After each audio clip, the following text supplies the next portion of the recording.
So, Nick, let's take a look at the unemployment rate moving from May to June. What did we see in Oregon as far as the statewide unemployment rate is concerned? Oregon's unemployment rate increased to 4.8%, but put some context to that, it's coming off a record low of 4.5%, which is the lowest we've seen in 40 years. And Oregon's unemployment rate is still 1 full percentage point lower than it was last year. And now Oregon's unemployment rate at 4.8% is really close to the U.S. unemployment rate of 4.9%. You talked about this low point here of 4.5% for a little while now. Oregon has been below the U.S. rate. Kind of unusual that Oregon has been below the U.S. rate for this length of time. Historically, Oregon's unemployment rate is higher than the U.S., so being about even or even a little below the U.S. is a sign of a really tight labor market and strong economy. So even though both Oregon and the U.S. unemployment rate went up in June, it's still much lower than what it has been. So the unemployment rate's been low. Why the jump in June? Why the increase in the unemployment rate as far as what we can tell at this point?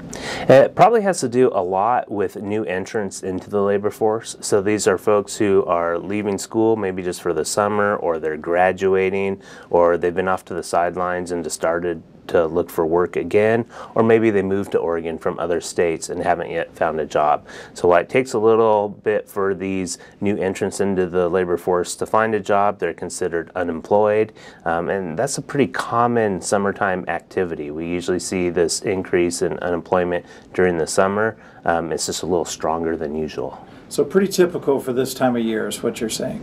Yeah, the summer jump in unemployment rate's pretty typical for Oregon, and over the last few years we've seen the unemployment rate continue to go down in the fall, but now that we're at these record low levels, I don't know, it may stay about where it is for a while.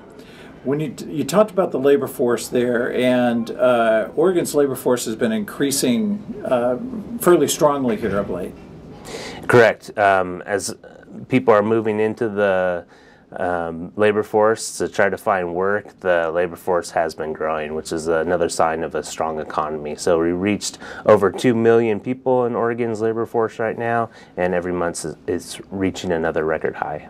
So what did it look like industry-wise? Where were the major gains and losses last month in jobs and industries in Oregon?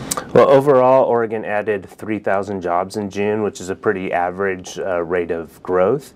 The sector that stood out the most was professional and business services, which is a broad industry that includes everything from corporate headquarters to administrative support services, and from accounting offices to veterinary services.